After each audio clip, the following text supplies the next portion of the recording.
संसद के मानसून सत्र के ये सत्र पूरा हुआ है। कार्यवाही से 8 सांसदों को निलंबित कर दिया गया। इसके बाद निलंबित सांसद संसद में गांधी प्रतिमा के आगे धरने पर बैठे। संबंधित जिस तरीके से निलंबन हुआ और उसके बाद सांसदों का कहना है कि पूरी रात धरना देंगे और अब तक धरना जारी रहेगा जब तक कि उनका निलंबन वापस नहीं होगा। निलंबित सांसद लगातार सदन की कार्यवाही से निलंबन के फैसले को वापस लेने की मांग कर रहे हैं। प्रधानमंत्री नरेंद्र मोदी वीडियो कॉन्फ्रेंसिंग के माध्यम से बिहार में 9 राजमार्ग परियोजनाओं का शिलान्यास के साथ ही मोदी ने बिहार के सभी 45,945 गांवों को ऑप्टिकल फाइबर इंटरनेट सेवाओं से जोड़ने के लिए ऑप्टिकल फाइबर इंटरनेट सेवाओं का उद्घाटन किया। मोदी सरकार लोकसभा के बाद राज्यसभा में भी कृषि से संबंधित बिल पास करवा चुकी है। वहीं अब मोदी कैबिनेट ने रबी फसलों के लिए न्यूनतम समर्थन पर बढ़ोतरी को मंजूरी दी है। इसको लेकर कृषि मंत्री नरेंद्र सिंह तोमर ने लोकसभा में बयान भी दिया। बहुत जल्द लद्दाख के मुश्किल इलाकों में वास्तविक नियंत्रण रेखा पर गश्त करना भारतीय जवानों के लिए काफी आसान हो सकता है। इसके लिए भारतीय सेना में 2 कुंवड़ वाले प्रसिद्ध ऊंटों की भर्ती की तैयारी शुरू हुई है। लेह में डीआरडीओ ने 2 कुंवड़ या बैक्टीरियन ऊंटों पर रिसर्च की है जो पूर्वी लद्दाख क्षेत्र में 17,000 फीट की ऊंचाई पर 170 किलोग्राम भार उठा सकते हैं। योगी सरकार ने बड़ा फैसला लिया है कि यूपी में अब एक फिल्म सिटी बनाई जाएगी जहां फिल्म बनाने के लिए सभी आधुनिक सुविधाओं की व्यवस्था होगी।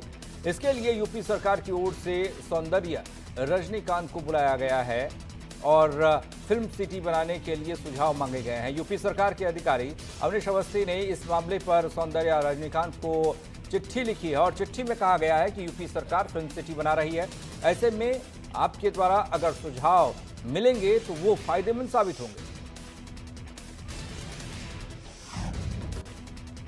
कोरोना संकट के बीच उत्तर प्रदेश में अंतरजनपदीय तबादले का लंबे समय से इंतजार कर रहे शिक्षकों के लिए अच्छी खबर है, क्योंकि योगी सरकार की ओर से शिक्षकों के अंतरजनपदीय तबादले की तारीखों का ऐलान कर दिया गया। राज्य सरकार की ओर से यह सूची अगले महीने की 15 तारीख को जारी हो जाएगी।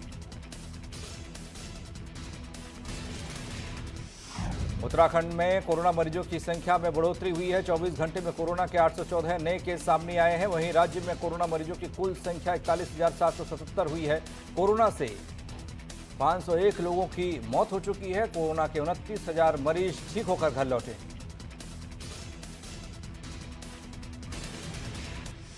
बेरोजगारी, महंगाई और किसानों की समस्या को लेकर समाजवादी पार्टी ने जिले के सभी तहसील मुख्यालयों पर जमकर प्रदर्शन किया। सैकड़ों की संख्या में जुटे सपा कार्यकर्ताओं ने सड़क पर मार्च निकाला और विरोध किया। रामपुर में पुलिस को बड़ी सफलता हाथ लगी है। दरअसल पुलिस ने आजम खान के करीबी इनामी बदमाश बरकत अली को जौहर पुलिस चौराहे से गिरफ्तार किया है। आपको बता दें कि बरकत अली मारपीट, लूट, छेड़छाड़ जैसे कई मामलों में वांछित चल रहा था और आरोपी के खिलाफ कई थानों में मुकदमे दर्ज थे। फिलहाल आरोपी को गिरफ्तार किया गया। पुलिस आगे की कार्रवाई में जुटी हुई है।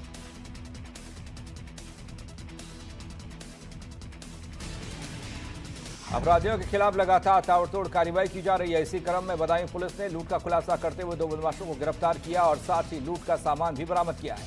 पुलिस ने कार्रवाई करते हुए दोनों बदमाशों को जेल भेजा। अवैध खनन की शिकायतें सामने आने के बाद देर रात खनिज अधिकारी ने छापा मारकर अवैध खनन कर रहे लोगों को पकड़ा और वहीं मौके पर मौजूद 25 लोगों ने अधिकारी और पुलिस की टीम पर हमले के साथ फायरिंग तक की। अधिकारियों ने झाड़ियों में छुपकर अपनी जान बचाई। खबर बांदा से है। बरेली में बदमाशों के हौसले बुलंद होते नजर आ रहे हैं, जहां दिन दहाड़े एक बिजली ठेकेदार की गोली मारकर हत्या कर दी गई। बदमाशों ने वारदात को उस वक्त अंजाम दिया जब ठेकेदार बाइक से साइट पर जा रहा था, जिस दौरान बदमाशों ने वारदात को अंजाम दिया। वहीं पुलिस को मिली सूचना पर पुलिस ने मौके पर पहुंचकर घायल को हॉस्पिटल पहुंचाया और बदमाशों की जांच पड़ताल शुरू कर दी। बरेली में नशेड़ी मेडिकल छात्र ने अपनी पत्नी की चाकू से गोदकर हत्या कर दी। आरोप है कि मेडिकल छात्र अपनी पत्नी को दहेज के लिए आए दिन मारता और पीटता था। वहीं पुलिस ने आरोपी पति को गिरफ्तार किया है और शव को पोस्टमार्टम के लिए भेजा है। रायबरेली में तेज रफ्तार प्राइवेट बस ने सड़क पर जा रहे साइकिल सवार शख्स को रौंद डाला। मौके पर शख्स की मौत हो गई। मौके से बस चालक बस छोड़कर फरार हो गया। कन्नौज नगर पालिका प्रशासन की लापरवाही सामने आई है, जहां नेशनल हाईवे के किनारे नगर पालिका प्रशासन की ओर से कूड़ा फिकवाया जा रहा है, जिसके चलते राहगीरों को मुसीबत का सामना करना पड़ता है। कूड़े के ढेर में आग लगवाई जा रही है और यहां धुआं भी दिक्कत पैदा कर रहा है लोगों के लिए।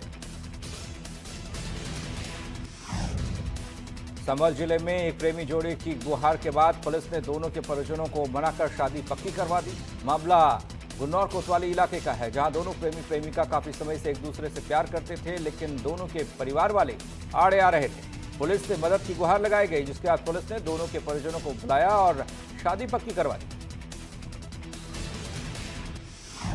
जौनपुर में जर्जर हाई टेंशन तार की चपेट में आने से बाइक सवार की मौके पर ही मौत हो गई। सड़क पर हुए हादसे की वजह से मौके पर भीषण जाम लगा। वहीं पुलिस ने मौके पर पहुंचकर शव को कब्जे में लिया, पोस्टमार्टम के लिए भेजा। महाराजगंज जिले में अभिभावक संघ ने आज जिलाधिकारी कार्यालय पर प्रदर्शन कर डीएम को अपना मांग पत्र सौंपा है, जिसमें अभिभावकों की मांग है कि जब तक स्कूल बंद है तब तक के लिए स्कूल की मासिक जो फीस होती है वो न ली जाए, माफ की जाए, और अगर शुल्क नहीं माफ किया गया तो उग्र आंदोलन होगा। मुजफ्फरनगर में आज फिर पुलिस और बदमाशों के बीच दिन दहाड़े मुठभेड़ हुई है। मुठभेड़ में एक 50,000 रुपए के इनामी और जनपद के टॉप 10 अपराधी सोनू सक्का को घायल किया गया। इस मुठभेड़ में बदमाशों की ओर से भी फायरिंग की गई, सिपाही भी घायल हुआ। मुठभेड़ के दौरान घायल बदमाश सोनू सक्का का एक साथी मौके से फरार हो गया।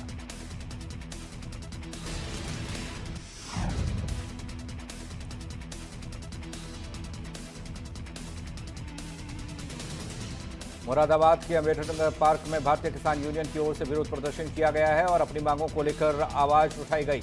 किसानों की समस्या को लेकर जगह जगह प्रदर्शन जारी है, लेकिन किसानों की समस्या का कोई निस्तारण होता दिख नहीं रहा। कानपुर में मामूली बात को लेकर दो पक्षों में जमकर मारपीट हुई है। मारपीट में घायल हुए बुजुर्ग की इलाज के दौरान मौत हो गई। मौत पर लोगों ने शव को सड़क पर रखा और जाम लगाया, हंगामा किया। सूचना पर पहुंची पुलिस ने मामले को शांत कराया।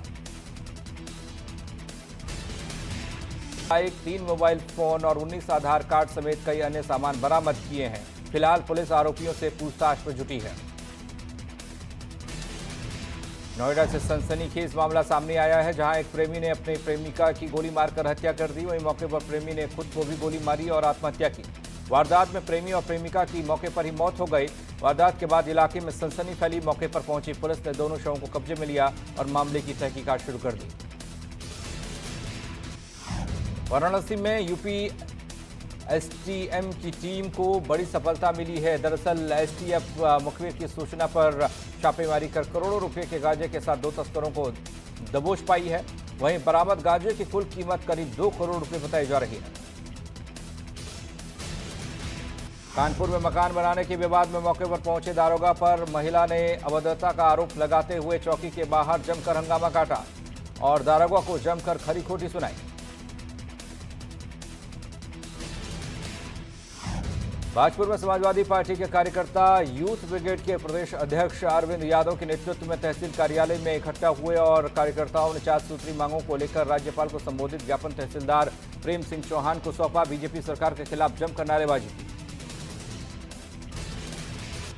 सुशांत सिंह राजपूत की मौत के बाद बॉलीवुड में महासंग्राम छिड़ा हुआ है। एक के बाद एक बयान सामने आ रहे हैं। बात बॉलीवुड में ड्रग्स मामले पर जा पहुंची है। जया बच्चन के जिस थाली में खाने और छेद करने वाले बयान ने एक्ट्रेस को मैदान में आमने सामने किया है। ऐसे में मशहूर सीरियल उतरन की एक्ट्रेस श्रेया चावला ने जया बच्चन के बयान को अपनी पब्लिसिटी स्टंट करार दिया। उत्तराखंड बीजेपी प्रदेश अध्यक्ष बंशीधर भगत ने कृषि विधेयक की खूबियां गिनवाते हुए विपक्ष पर जमकर निशाना साधा। साथ ही केंद्र और राज्य सरकार की जमकर वाहवाही की। उन्होंने कहा कि कृषि विधेयक पूरी तरह से किसानों के हित में है और एमएसपी पर पूरी तरह कारगर है। उत्तराखंड विधानसभा के मानसून सत्र के शुरू होने से पहले अपनी कई मांगों को लेकर उत्तराखंड राज्य आंदोलनकारी मंच ने दीनदयाल उपाध्याय पार्क देहरादून में अपनी 8 सूत्री मांगों को लेकर धरना प्रदर्शन किया। इस दौरान राज्य आंदोलनकारियों ने सिटी मजिस्ट्रेट को मुख्यमंत्री के नाम एक ज्ञापन सौंपा। सोनभद्र जिले के चौपन थाना इलाके में उस वक्त हड़कंप मच गया जब वहां एक अज्ञात युवती का सिर कटा शव मिला। फिलहाल मौके पर पुलिस पहुंची। युवती का सिर ढूंढने की कोशिश में पुलिस लगी हुई है। अलीगढ़ में बाइक और ई रिक्शा में टक्कर होने से दो पक्षों के बीच बवाल हुआ। अंधेरे का फायदा उठाते हुए युवती के साथ छेड़छाड़ की गई। वहीं इस बवाल को देखकर कुछ ग्रामीणों ने इसका विरोध किया। बवाल के दौरान लोगों ने फायरिंग और पथराव भी किया। दोनों पक्षों के घायल लोगों को इलाज के लिए जिला अस्पताल में भर्ती किया गया। कन्नौज के सौरिक थाना इलाके में हद से ज्यादा बिजली कटौती से परेशान ग्रामीणों ने लाइनमैन की पिटाई कर डाली। बताया जा रहा है कि पावर हाउस से घर लौटते समय ग्रामीणों ने बिजली कर्मी को रास्ते में पकड़ा और पीटा।